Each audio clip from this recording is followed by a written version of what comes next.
All right, so this is our third method for solving a quadratic. The first one we did was graphing. The second one we did was factoring. And now we have the quadratic formula. So the quadratic formula, the nice thing about quadratic formula is that it's a method that always works. You can't always factor a quadratic, okay? And sometimes graphing them can be a real pain. Okay, so this is a method that will always work to find the solutions for you, and it'll tell you if you have one, two, or no solutions. Okay, but the tricky thing is that it's kind of a big formula and it can be a little bit annoying to use.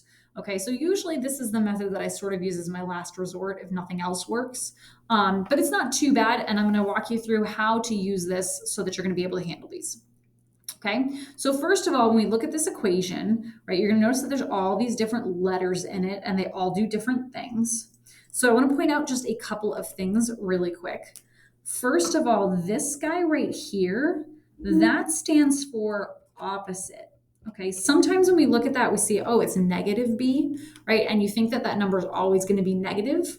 But what it means in this case is that you always take the opposite. So if the number we're putting in for b is positive, it's going to become negative. If the number you put in is negative, it's going to become positive. Okay, so that always means the opposite. All right, the next thing is, see this funky symbol here? Kind of looks like a plus sign stacked on top of a minus sign, right? And that's exactly what it is. Okay, so that is a plus or minus symbol. Okay, so when we solve with the quadratic formula, sometimes you get two answers, right? So where do those two answers come from? Well, you get one answer by doing this opposite of b plus this big square root. And you get the other answer by doing the opposite of b minus this big square root. Okay, but since all the math is basically the same, what we kind of do is we just squish the two symbols together for a while and then wait until we get to the very end and then split them up and deal with the plus and the minus separately. Okay. All right, now I know that this looks really intimidating to start with, but it's going to be okay. So we're going to start by looking at this example here. So the first thing we have to do is figure out what a, b, and c are. And as you kind of look at this equation here, notice that a is always the thing in front of the x squared, b is the thing in front of the regular x, and then c is the number by itself. So the first thing that you have to do is figure out what are all of those numbers. So I'm going to make a little list off to the side, what a equals, what b equals, and what c equals. All right, so a in this case is the number in front of the x squared. And in this case, there's an invisible 1 there, right? So a is just 1. B is a number in front of the x. That's a positive 3. So plus 3, positive 3. And then c is a number by itself, negative 4 or minus 4 in this case. Okay, so that part is really, really easy. No big deal. All right, so now we're going to take these three numbers and we're going to just pop them all into this formula. So the formula says that x equals big fraction. All right, first thing is the opposite of b. So since b is positive, it's going to be negative 3, plus or minus symbol, big square root symbol. Then we need b squared, so that's 3 squared. Okay, minus 4. So the 4 is built in. You're always going to have a 4 there. And then it's times a times c. So it's 4 times a is 1. And then times c, which is negative 4. Right, and then the bottom part is 2 times a. So 2 times a is 1. Okay, so that's the first step, is you're just replacing all those letters with their matching numbers. All right, now this looks a little bit crazy, so here's what we're gonna do. We're gonna make this easier. I'm gonna do 3 things all at the same time. Thing number 1 is I'm gonna square this number. Thing number 2, I'm gonna multiply all of this stuff together. And thing number 3 is I'm gonna multiply these guys together. We're gonna do all 3 of those steps all at the same time.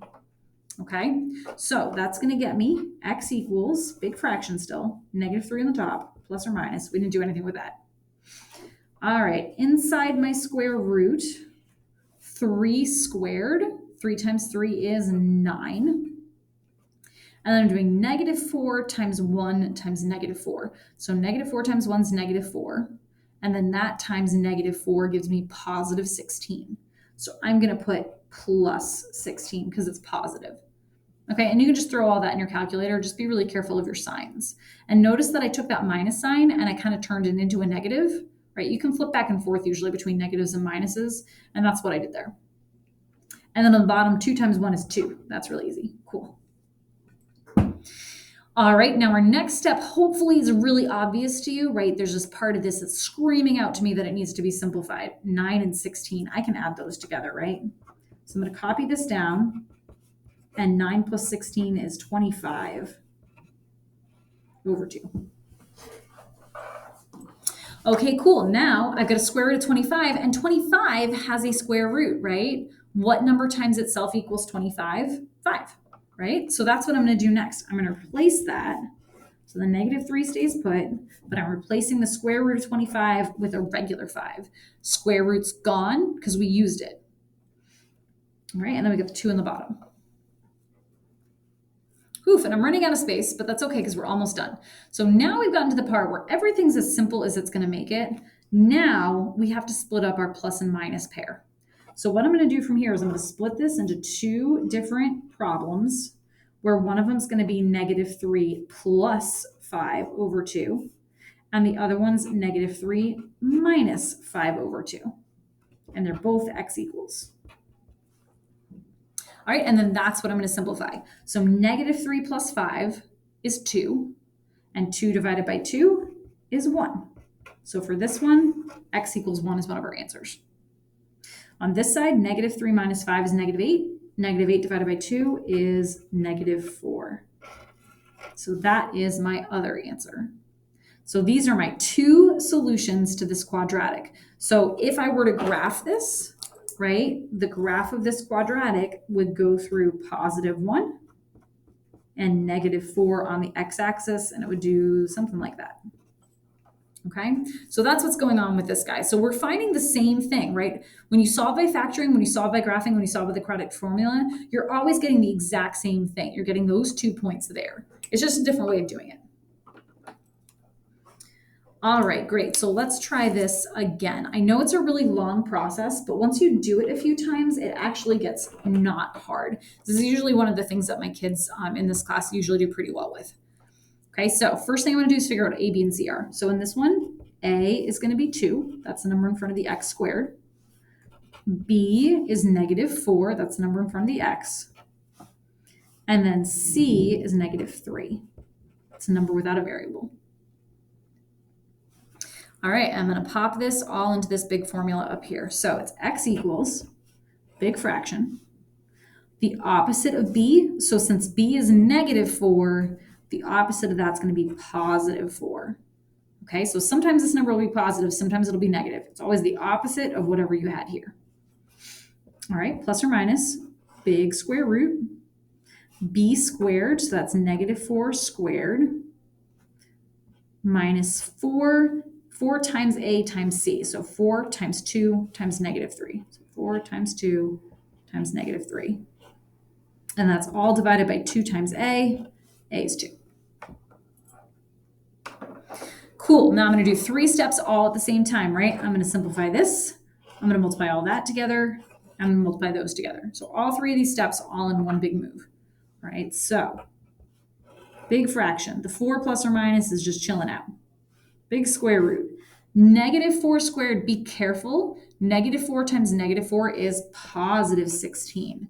All right, so be really careful, especially if you're using a calculator, that you type that in right. Okay, negative 4 times 2 times negative 3. Negative 4 times 2 is negative 8. Negative 8 times negative 3 is positive 24. And then 2 times 2 is 4. All right, now I'm going to simplify this part here, right? So I'm going to get 4 plus or minus 16 plus 24 is 40 over 4. And then from here, the thing that's different about this problem is that in the last one, there was a square root of 25, right? Square root of 25 was just 5. But 40, there's no number times itself that equals 40. So what I'm going to do instead is I'm actually going to birthday cake the 40. You remember doing that? It's been a little while. So I'm going to come over here and I'm going to birthday cake that 40. So 40, I'm looking for prime numbers that evenly go into 40. Excuse me. So let's see. First one, 2. 2 goes in there 20 times. Another 2 will go into that 10 times. Another 2 goes in 5 times. And then 5 goes into that once. That's our candle. So we're at the top. Look for my pairs. So remember, pairs go on the outside, leftover numbers go on the inside. So when I write this out, it's going to be 4 plus or minus the pair on the outside. So I have a 2 on the outside. And these leftover numbers get multiplied back together on the inside. And then the bottom's just 4. All right, now for this class, I would take this as an answer. Just as a quick little side note though, you can actually simplify this a little bit more. So because this number, and this number, all the outside numbers all divide by 2, you can actually simplify that to 2 plus or minus 1 times the square root of 10 over 2. So this would be your fully simplified answer, but for this class, I'd be okay with taking this one. So you do need to make sure you birthday cake your radical, but then you can leave it that way. Okay, so when you have these ones, you have to do a little bit of work to birthday cake your radical, but from there you can kind of like almost stop early. So we leave this answer this way because from here you're going to only get decimal answers and you'd have to put it in a calculator anyway. So it's not worth kind of going out farther by hand. All right, one more example. So this guy down here, this one's going to be actually even quicker than the last one was. So in this one, A is 1, B is -4, and C is 25.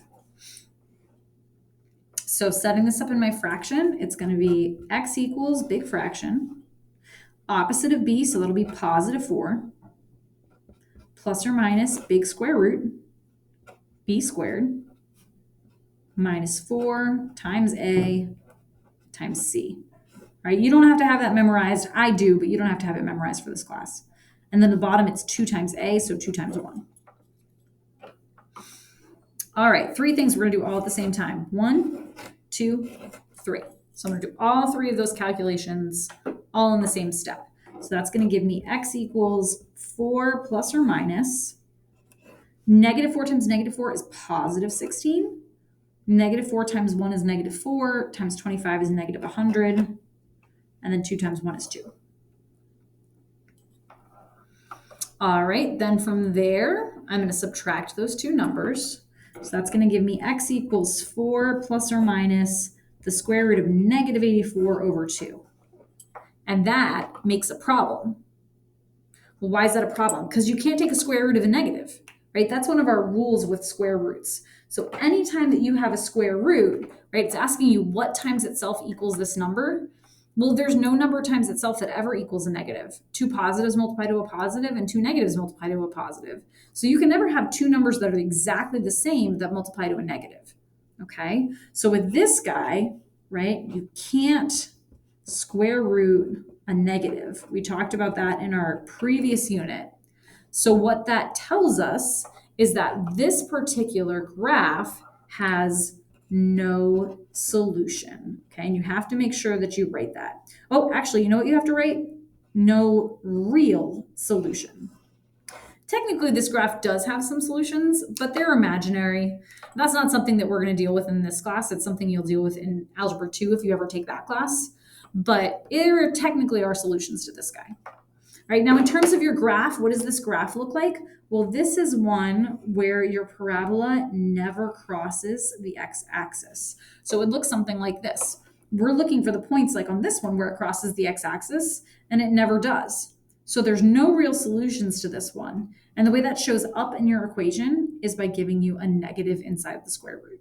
Okay, so anytime there's a negative inside the square root, it's actually kind of nice when that happens because you get to skip a lot of steps, right? And you just have no real solutions.